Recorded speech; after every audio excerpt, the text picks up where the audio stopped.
Hi പ്രിയപ്പെട്ടവരെ, എല്ലാവർക്കും നമ്മുടെ പുതിയ വീഡിയോയിലേക്ക് ഹാർദവമായ സ്വാഗതം. സുഹൃത്തുക്കളെ, ഞാനിപ്പോൾ നിൽക്കുന്നത് നിൽക്കല്ല കേട്ടോ, സഞ്ചരിച്ചുകൊണ്ടിരിക്കുന്നത് ചങ്ങരംകുളം ടൗണിലൂടെയാണ്. ചങ്ങരംകുളം തൊട്ട് കോഴിക്കോട് വരെയുള്ള ഒരു പുലർക്കാല യാത്ര. അപ്പോൾ ആ യാത്രയുടെ മനോഹരമായ ദൃശ്യങ്ങളിലേക്ക് നിങ്ങൾക്ക് എല്ലാവർക്കും വീണ്ടും ഒരിക്കൽ കൂടി സ്വാഗതം ചെയ്യുകയാണ്. പുലർച്ചെ 5 മണിക്കാണ് നമ്മളിവിടെ നിന്ന് യാത്ര പുറപ്പെടുന്നത് കേട്ടോ. കോഴിക്കോട് മെഡിക്കൽ കോളേജിലേക്കാണ്. പക്ഷേ NH66 ദൃശ്യങ്ങളാണ് കൂടുതലും നമ്മുടെ ഈ വീഡിയോയിൽ ഉൾപ്പെടുത്തിയിരിക്കുന്നത്. കൂടുതലല്ല, 100%. പക്ഷേ അതിനിടയിലൂടെ ചെറുതായ രീതിയിൽ നമ്മുടെ തൃശ്ശൂർ കുറ്റിപ്പുറം സംസ്ഥാന ഹൈവേയുടെ കാഴ്ചകളും കാണിക്കുന്നുണ്ട്. ഇപ്പോൾ ഈ പോയിക്കൊണ്ടിരിക്കുന്നതാണ് നമ്മുടെ കുറ്റിപ്പുറം തൃശ്ശൂർ സ്റ്റേറ്റ് ഹൈവേ കേട്ടോ.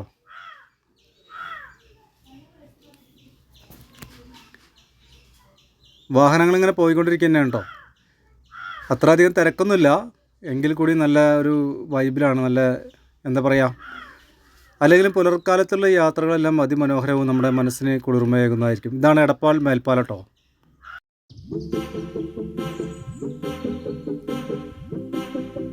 എടപ്പാൾ ഓവർ ബ്രിഡ്ജ് വന്നതുകൊണ്ടേ വളരെ ഉപകാരപ്പെട്ടൊരു അവസ്ഥയിലാണ്, ഉപകാരപ്രദമായിട്ടുള്ള അവസ്ഥയിലാട്ടോ.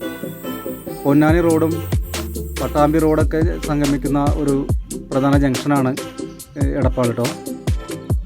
അപ്പോൾ അവിടുത്തെ തിരക്ക് കുറയ്ക്കാൻ, ട്രാഫിക് പ്രോബ്ലമൊക്കെ കുറയ്ക്കാൻ വേണ്ടിയിട്ട് ഒരുപാട് ഉപകാരപ്രദമായിട്ടുള്ള മേൽപ്പാലം. ഇപ്പോൾ നമ്മൾ കുറ്റിപ്പുറം മിനി പമ്പയിൽ എത്തിയിരിക്കുന്നു.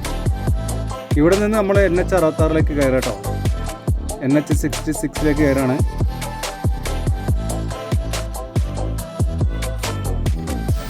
കുറ്റിപ്പുറം പാലത്തിൻ്റെ മുകളിലേക്കാണ് നമ്മൾ ഇനി കയറാൻ പോകുന്നത്.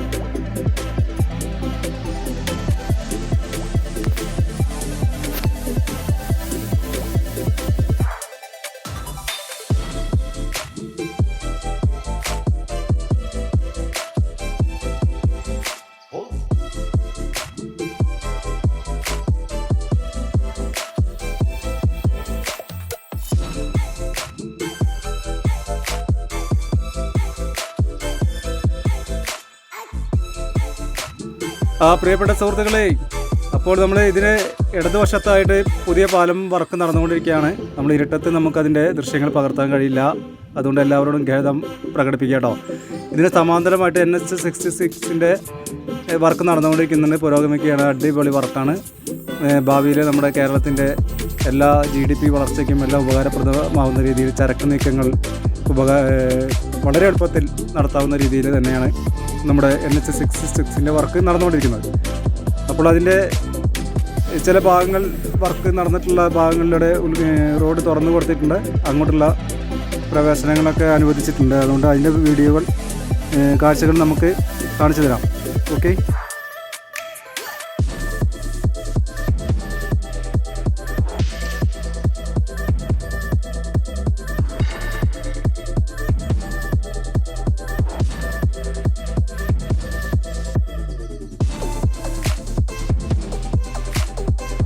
തൊട്ട് മുമ്പിലേ വൈക്കോല് കയറ്റിയിട്ടുള്ളൊരു ലോറി പോകുന്നുണ്ട് കേട്ടോ.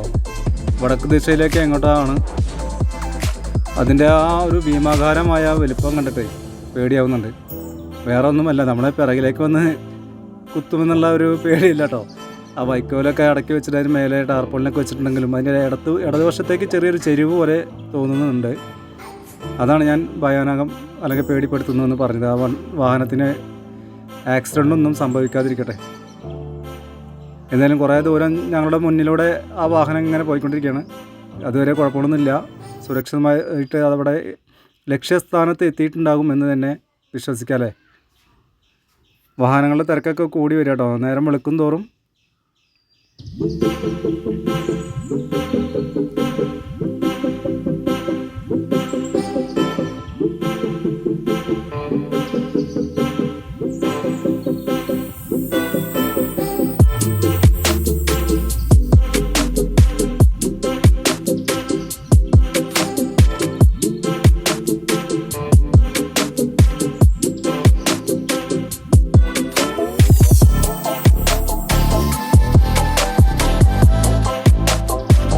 നമ്മൾ പുതിയ വർക്ക് കഴിഞ്ഞ പുതിയ റോഡിലേക്ക് കയറി കേട്ടോ. എല്ലായിടത്തും ലൈൻ ഇട്ടിട്ടുണ്ട്. ഇത് കുറച്ച് ദൂരമുണ്ട് കേട്ടോ. നല്ല ഭംഗിയുണ്ടല്ലേ ഹെഡ് ലൈറ്റിൻ്റെ ആ വെളിച്ചത്തിൽ ആ വൈറ്റ് ലൈനുകൾ ഇങ്ങനെ തിളങ്ങുന്നത് കാണാൻ. ഇനി ഒരുപാട് വർക്കുകളുണ്ട്, സ്റ്റിക്കർ വർക്കുകൾ വരാനുണ്ട്. സൈഡത്തെ മറ്റേ ക്രാഷ് ബാരിയറിന് മേലെ കുറച്ച് വർക്കുണ്ട്. പിന്നെ സ്ട്രീറ്റ് ലൈറ്റുകൾ വെച്ചിട്ടില്ല. അതിനൊക്കെ വർക്കുകൾ ഇനി എടുക്കാം കേട്ടോ. എങ്കിൽ കൂടിയും നമ്മുടെ റോഡ് അടിപൊളിയാണെന്ന് പറയാതിരിക്കാൻ വയ്യ. ആകെ കൂടിയുള്ളൊരു ഫോൾട്ട് എന്ന് പറഞ്ഞാലേ നമ്മുടെ എതിരെ വരുന്ന വാഹനങ്ങളുടെ ഡിവൈഡർ ഇല്ലേ, സെൻറ്റർ മീഡിയൻ അധികം ഹൈറ്റ് ഇല്ലാത്തതുകൊണ്ട് അപ്പുറത്തെ വശത്ത് കൂടി വരുന്ന വാഹനങ്ങളുടെ ഹെഡ്ലൈറ്റ് വളരെ പ്രശ്നങ്ങളുണ്ടാക്കുമെന്നാണ് തോന്നുന്നത്. അതിപ്പോൾ തന്നെ വീഡിയോ തന്നെ നിങ്ങൾക്ക് വ്യക്തമായി കാണാവുന്നതാണ്. ശരിക്കും ചെറിയ വാഹനങ്ങൾക്ക് ആയിരിക്കും അത്തരം ഹെഡ്ലൈറ്റിൻ്റെ വെളിച്ചം ബുദ്ധിമുട്ടുണ്ടാക്കുന്നത്. ഞങ്ങൾ 80 കിലോമീറ്ററിന് മേലെ പോവാറില്ല കേട്ടോ. 80 കിലോമീറ്ററിൽ കറക്റ്റാക്കിയിട്ടാണ് നമ്മുടെ ഡ്രൈവർ വണ്ടി ഓടിച്ചുകൊണ്ടിരിക്കുന്നത്. എന്തായാലും അതിമനോഹരമായ ഒരു യാത്രയാണ്.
ഇങ്ങനെ വെളുത്തുകൊണ്ട് വരും കേട്ടോ. പരപര വെളുക്ക് പറയില്ലേ, നല്ല ഭംഗിയുണ്ടല്ലേ. ഇപ്പോൾ ആകാശത്തിൻ്റെയും ആ റോഡിൻ്റെയും ഒക്കെ ദൃശ്യങ്ങൾ ചേർന്ന് വളരെ നല്ലൊരു കളർ ടോൺ നമുക്ക് കാണാം. മനോഹരമായ ഒരു അവസ്ഥയിലാണ്. പുലർക്കാലത്തിൻ്റെ ആ ഒരു കുളിരും എല്ലാം അനുഭവപ്പെടുന്നുണ്ട്. അപ്പോൾ സുഹൃത്തുക്കളെ, നമ്മൾ ഇപ്പോൾ പോയിക്കൊണ്ടിരിക്കുന്നത് കോഴിക്കോട് ബൈപ്പാസിലൂടെയാണ്. കോഴിക്കോട് ബൈപ്പാസ് അറിയാലോ, ടൗൺ ടച്ച് ചെയ്യാതെ തന്നെയാണ് കടന്നു പോകുന്നത്. നേരെ സ്ട്രൈറ്റ് കണ്ണൂർ കാസർഗോഡ് വഴി കേട്ടോ. കുറച്ചുകൂടി പോയാൽ നമുക്ക് ഒരു മേൽപ്പാലത്തിനടിയിലൂടെ റൈറ്റിലേക്ക് തിരിയണം. അവിടെ നമ്മുടെ വീഡിയോ വൈൻഡപ്പ് ചെയ്യുകയാണ്. കാരണം റൈറ്റിലേക്ക് പോയാലാണ് കോഴിക്കോട് മെഡിക്കൽ കോളേജ്, ലെഫ്റ്റ് പോയാൽ നമുക്ക് ടൗണിലേക്ക് പോകാം. അപ്പോൾ സുഹൃത്തുക്കളെ, കാഴ്ചകൾ കണ്ടിരിക്കൂ.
കോഴിക്കോട് സിറ്റിയുടെ ഏറ്റവും വളർച്ചയുള്ള ഭാഗത്തിലൂടെയാണ് നഗരം. ഈ ഭാഗത്താണ് കൂടുതൽ ഡെവലപ്പായിട്ട് വന്നുകൊണ്ടിരിക്കുന്നത്. അത് നമുക്ക് ഇതിലൂടെ സഞ്ചരിച്ചാൽ മനസ്സിലാക്കാൻ കഴിയുക. കേരളത്തിൽ അതിവേഗം വളർന്നുകൊണ്ടിരിക്കുന്ന ഒരു നഗരമാണ് കോഴിക്കോട്. കോഴിക്കോടിൻ്റെ അർബൻ ഏരിയയൊക്കെ വളരെ വിസ്തൃതമാണ്. നമുക്ക് ചെക്ക് ചെയ്താൽ അറിയാൻ കഴിയുന്നതാണ്. വളരെ മനോഹരമായ ഒരു നഗരം തന്നെയാണ് കോഴിക്കോട്. വളരെ നല്ല മനുഷ്യർ, നല്ല സൗഹൃദമുള്ള അന്തരീക്ഷം. ഒരുപാട് കലാകാരന്മാരും സിനിമാക്കാരും അങ്ങനെയായിട്ടുള്ള എല്ലാവിധ സാഹിത്യ സാംസ്കാരിക മേഖലകളിൽ പ്രഗത്ഭരായ ആളുകൾ വസിക്കുന്ന സ്ഥലം കോഴിക്കോട്. ഞാൻ ഒരുപാട് സാംസ്കാരിക പരിപാടികൾക്ക് ഇടയ്ക്കിടയ്ക്ക് വന്നെത്താറുള്ള ഒരിടം കൂടിയാണ് കോഴിക്കോട്. അതുകൊണ്ട് തന്നെ എനിക്ക് കോഴിക്കോട് നഗരം